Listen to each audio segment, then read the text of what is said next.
È qui con noi Leonardo Reggio. Senti Leo, facciamo un'intervista in due parti, una divertente. Come hai fatto a prendere un autogol da 30 metri di Tessarolo, tu che sei sempre in pantaglia poi? A parte che inizio subito col chiedere scusa ai miei compagni, che vabbè magari un gol in meno ci portava sul 3-2 oppure non lo so. Fa da parte della partita questo episodio. Vabbè. No, vabbè, un mio compagno per consolarmi mi ha detto che forse quell'errore ci ha fatto dare la svolta emotiva, ci ha un po' svegliato magari, però la vediamo sorridere. Spero. Poi l'ho detto anche in telecronaca, tu lo hai fatto, la capacità mentale di un portiere che fa quel tipo di errore e ha davanti ancora 17 minuti di partita nel giocare come se niente fosse successo. Sei riuscito o avevi qualche timore? No, ero concentrato alla fine, poi tutti i miei compagni mi sono stati vicini, anche il pubblico, e sono riuscito a stare concentrato fin da subito. Poi il Correggio ha provato dopo il secondo gol hanno provato subito a tirare, penso hanno fatto 5 tiri nei primi 2 minuti per vedere se ero attento appunto, diciamo. Però sono stato in partita e questo è l'importante.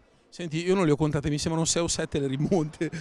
Questa è la seconda consecutiva in casa da 0-3, la Correggio addirittura da 1-4. Che cos'ha questa squadra di così speciale? Ma siamo un gruppo fantastico secondo me, cioè, ci sosteniamo sempre, non ci diamo mai per vinti, siamo sempre lì a lottare e questo è l'importante. Oggi non abbiamo giocato la miglior partita, l'abbiamo preparata bene in settimana, però non abbiamo dato tutto, cioè non abbiamo mostrato tutto quello che abbiamo preparato, soprattutto nel primo tempo. Poi Reggio primo tempo ha giocato una gran partita. sì, anche loro hanno preparata sicuramente bene, come noi, se non di più, però loro sono stati anche in grado di metterla in pratica, nel concreto, fin da subito. Noi invece abbiamo dovuto aspettare il terzo gol per darci la sveglia e magari è meglio così, ci fa... Una squadra che nella sofferenza trova la sua anima. E...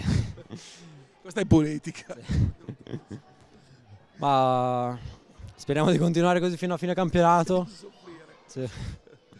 Il pubblico sembra rispondere bene, che si diverta, quindi magari torna se continuiamo a giocare questo tipo di partita. Ok, noi ringraziamo Leonardo Reggio che è in assoluto uno dei migliori portieri di questa Serie A2, lo garantisco.